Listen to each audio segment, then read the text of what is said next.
یه جذاب خوشمزه تنها با 3 قلم مواد. شما حدس میزنید چی باشه؟ یه قوطی شیر عسلی رو داخل تابه بریزید، 80 گرم گردوی خرد شده رو اضافه و مخلوط کنید تا جایی که غلیظ بشه.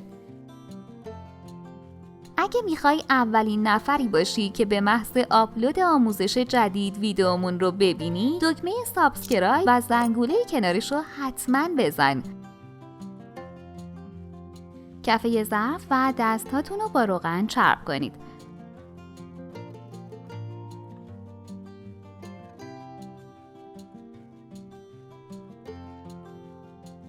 وقتی مواد از حرارت افتاد، به این صورت بهش شکل بدید.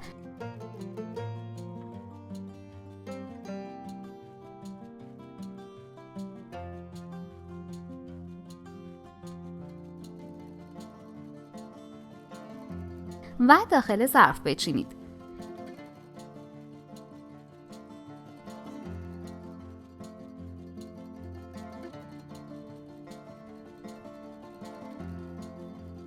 صد گرم شکلات کاکائویی رو بنماری کنید و شکلات ها رو داخلش بغلتونید.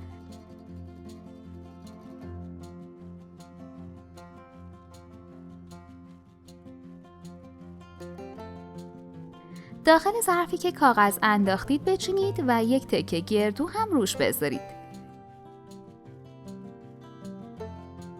اگه هر روز سر درست کردن غذا کلی فکر میکنی و نمیدونی چی درست کنی، پیشنهاد میکنم کانالمون رو که کلی غذاهای فوری و جدید که همگی با مواد در دسترس و ساده درست میشه رو داشته باشی که مطمئنم خیلی به کارت میاد.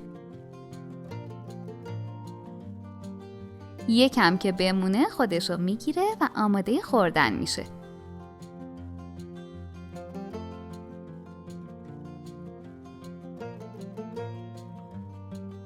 شک نکن همه دستور این شکلات مغزدار بی‌نظیر رو ازت میپرسن، چون طعمش واقعا عالیه. نوش جان. اگه از این آموزش خوشتون اومد، باید بگم که ویدیوهای جالبتری هم توی کانالمون داریم که حتما باید ببینید. لطفاً برای حمایت از ما لایک و سابسکرایب رو فراموش نکنید.